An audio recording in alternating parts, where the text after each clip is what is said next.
Richard, pendant toute votre enfance, vous avez été donc victime de la maltraitance de la part de votre mère, contrairement à votre frère aîné, qui n'avait même pas un an de différence avec vous. Et puis des années plus tard, alors que votre fille aînée, vous avez 3 enfants, alors que votre fille aînée n'avait qu'1 an et demi, donc toute petite, vous êtes devenu violent aussi. Alors je ne sais pas si vous allez réussir à pouvoir nous faire face à ce récit, que vous avez envie de sortir de vous-même sans trop culpabiliser. Je crois que vous devez dépasser la culpabilité. Hein. J'avais tellement de violence en moi et de haine à travers ce que j'avais subi que j'ai eu la trouille de reproduire sur mes enfants ce qu'on m'avait fait subir.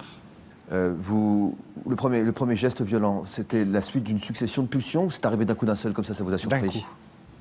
D'un coup, parce qu'on en a parlé tout à l'heure, et j'allais poser une question.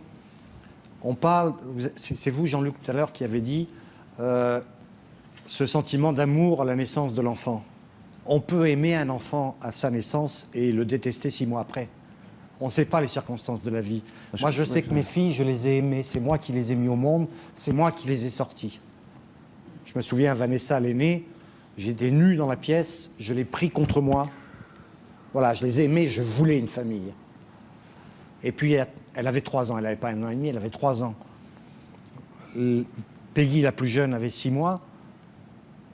J'ai frappé Vanessa pour une bêtise insignifiante. C'est là que j'ai compris que j'étais habité par ça et qu'il y avait un risque pour elle. J'ai pas voulu courir. Jusque-là, vous ne pensiez pas que c'était possible? Non. Vous aviez... Non, parce que j'avais pas été confronté à ça. Après ce premier coup, vous êtes parti en vous disant je veux pas faire de... Comment vous avez dit expliquer ça à la maman? Vous avez pas pu... Je l'ai pas expliqué, je l'ai expliqué 20 ans plus tard. Elle a compris parce que c'était une femme intelligente et elle a été extraordinaire. Quand j'ai revu mes enfants, quand je les ai recherchés, je leur ai dit d'emblée, je ne suis venu ni m'excuser, ni vous demander pardon, parce que ce que je vous ai fait n'est ni excusable, ni pardonnable. Je viens simplement vous raconter ce qui s'est passé. Après, vous jugerez, et notre relation sera ce que vous en ferez. Alors, j'ai aimé mes enfants. Je les ai perdus parce qu'il se trouve que mes filles ont décidé de couper les ponts avec moi, et aujourd'hui, je... C'est ça qui vous met en vrac aujourd'hui. Ouais.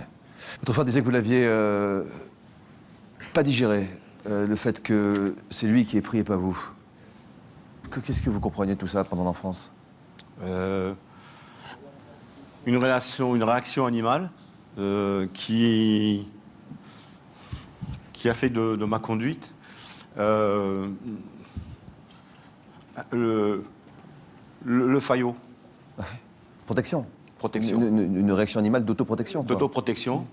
Et en fait, j'essayais d'être le meilleur, le plus beau.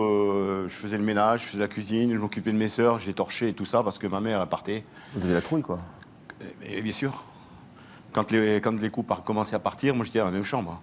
Moi, j'avais un autre problème. Moi, j'ai fait pipi au lit jusqu'à 18 ans.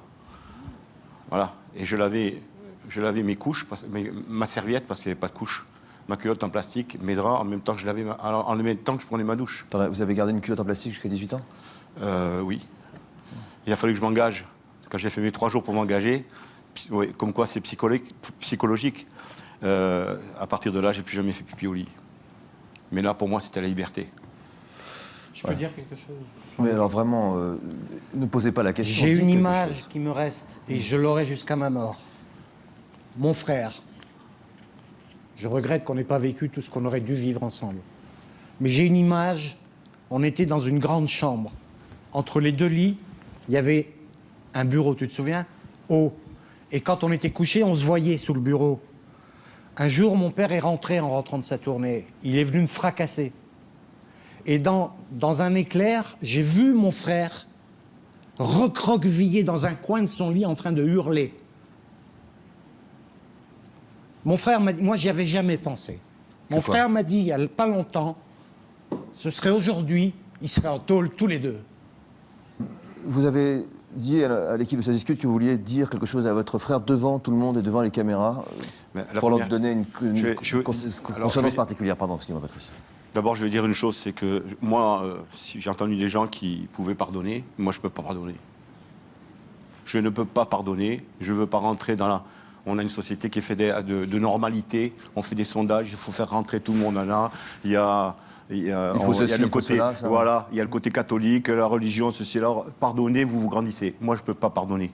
Ils sont morts tous les 2. j'ai jamais remis les pieds sur la tombe. Quand ils sont morts, quand la dernière est morte, c'était ma mère. Pour moi, l'histoire était finie. Quel est le message que vous avez souhaité c'est ce que vous avez dit. Oui. Je parle à votre nom, Patrice. C'est Oui, oui, difficile. oui. Sur ce plateau, devant tout le monde, enfin, quelque chose qui va rester, en tout cas.